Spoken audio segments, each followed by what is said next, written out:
हरे कृष्णा। आज हम नवे अध्याय का 29वां श्लोक पढ़ेंगे। 9.29।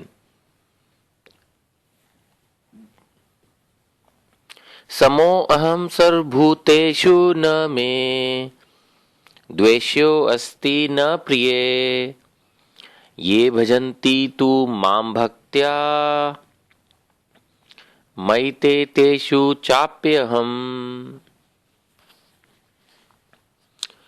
श्री भगवान श्री कृष्ण इस श्लोक में एक स्टेटमेंट दे रहे हैं, एक घोषणा कर रहे हैं, एक डिक्लेरेशन दे रहे हैं, वेरी इंपॉर्टेंट। भगवान कह रहे हैं, मैं न तो किसी से द्वेष करता हूं, न किसी के साथ पक्षपात करता हूं, और मैं सबके लिए समभाव हूं। देखिए, जिनको भगवत गीता पे विश्वास नहीं है उनका तो कुछ नहीं कहा जा सकता कि वो इसको कैसे समझेंगे या इस पे क्या बहस करने लगेंगे। लेकिन जो लोग भगवत गीता में विश्वास करते हैं, भगवान कृष्ण की स्टेटमेंट्स पर विश्वास करते हैं, उनको इस स्टेटमेंट को पढ़कर यह कॉन्फिडेंस आ सकता है कि भगवान कभी किसी के साथ पक्षपात नहीं कर सकते।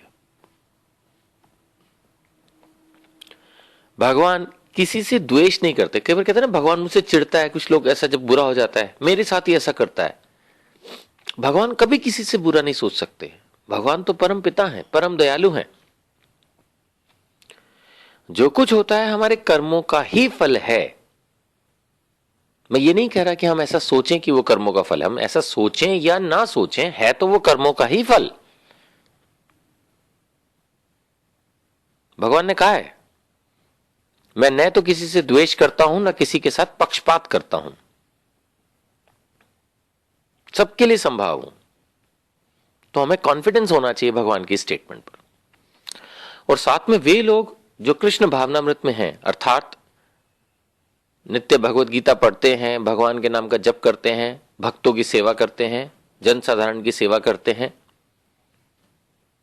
एकादशी व्रत करते हैं, 4 नियमों का पालन करते हैं, उनके बारे में भगवान कह रहे हैं,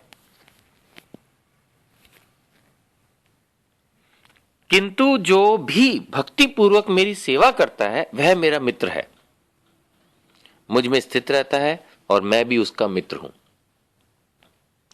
कहने का मतलब यह है कि इसी श्लोक के दूसरे हिस्से में भगवान ने अपनी स्टेटमेंट को भक्तों के लिए और पॉजिटिवली दिया है। एक तरफ भगवान ने कहा है, मैं किसी से द्वेष नहीं करता, मैं किसी के साथ पक्षपात नहीं करता, मैं सबके लिए एक सा हूं। लेकिन वहीं उन्होंने एक कंडीशन लगा दी, या एक स्टेटमेंट के अंदर और इंप्रूवमेंट कर दी कि लेकिन जो मेरे भक्त हैं, जो मेरी सेवा करते हैं, मेरे भक्तों की सेवा करते हैं, वो मेरे मित्र हैं। मुझ में स्थित रहता है, उस भक्त के बारे में कहा है, और मैं उसका मित्र हूं। कहने का मतलब यह है कि भगवान सभी का ख्याल रखते हैं, चींटी से लेकर हाथी तक।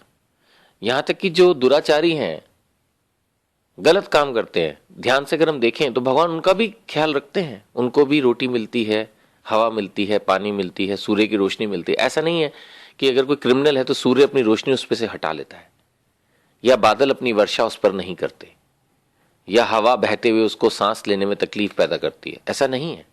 भगवान ने सबके लिए फैसिलिटीज अवेलेबल की हैं। वो बात अलग है, अगर कोई गलत कर रहा है तो उसकी रिकॉर्डिंग भी चल रही है और बाद में उसको निश्चित समय पर सजा मिलती है।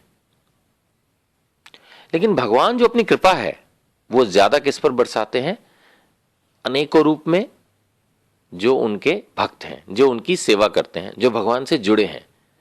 भगवान कहते हैं वो मेरे मित्र हैं। सोचिए, अगर आज मैं अपने इलाके के लोकल एमएलए का दोस्त बन जाऊं तो भी मुझे काफी फायदा हो जाएगा। और वे परम भगवान जिन्होंने ये ब्रह्मांड नहीं सारे ब्रह्मांड बना रखे हैं, अगर मैं उनकी सेवा कर सकूं, उनके भक्तों की सेवा कर सकूं, अपने जीवन में कुछ इंप्रूवमेंट्स लाके उनका मित्र बन सकूं, तो फायदा है। मेरी बातों से शायद ऐसा इंडिकेशन जा रहा होगा कि हम किसी लालच में भगवान की भक्ति करें। एक्चुअली भक्त तो वो होता ही नहीं जो किसी लालच में भगवान की सेवा करता है। जिसको कोई लालच नहीं, वही भगवान की सेवा करता है और वही भगवान का परम मित्र बनता है।